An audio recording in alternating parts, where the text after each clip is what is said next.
Airland Subcommittee convenes today to hear testimony about Army modernization as we review the defense authorization request for fiscal year 2017 and the Future Years Defense Program.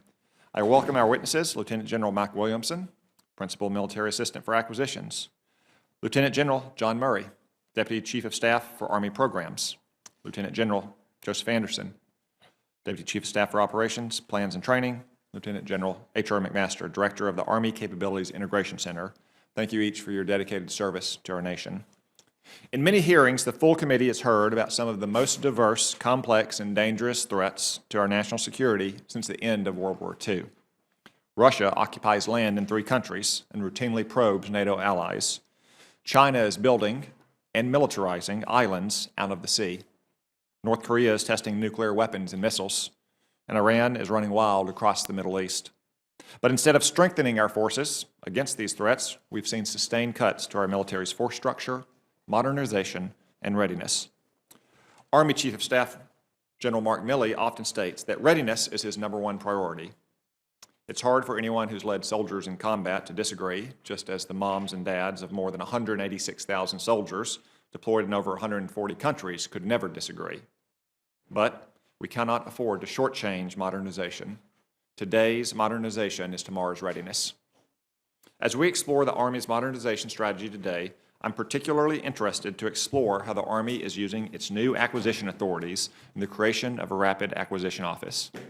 In its understandable focus on technological breakthrough, I wonder if the Army has moved quickly enough to adopt proven technology already possessed by our allies and our adversaries alike.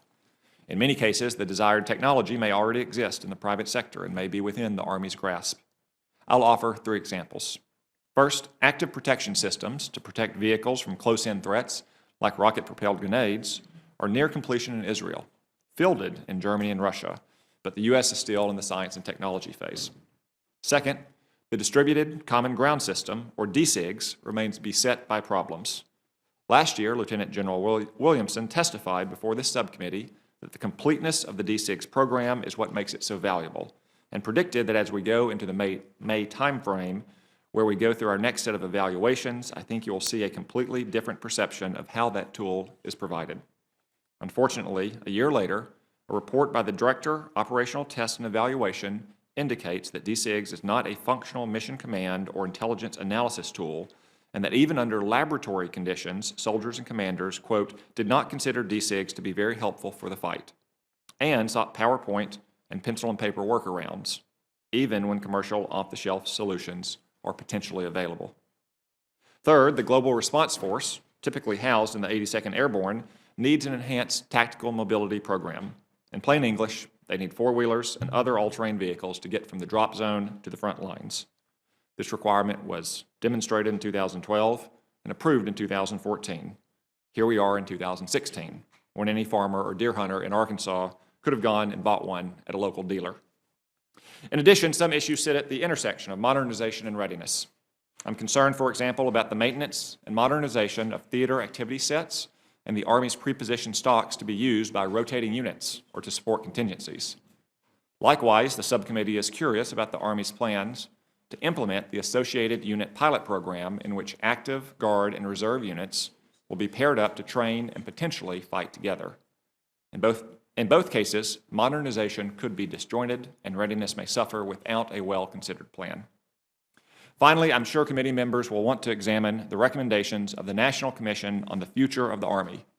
The Army has suggested that about 50 of the 63 Commission recommendations are very easy to implement at no cost, or some of which the Army has already begun implementation. That's good news. But according to the Army, another 15 significant recommendations will require detailed analysis and are expensive to implement. For instance, the Army's FY17 unfinanced requirements list includes nearly $1.2 billion in funding to implement recommendations on aviation modernization, retain an 11th Combat Aviation Brigade, and retain 4 National Guard AH-64 attack battalions. That's not such good news. Again, I thank our witnesses for their service and for their appearance today. I look forward to the discussion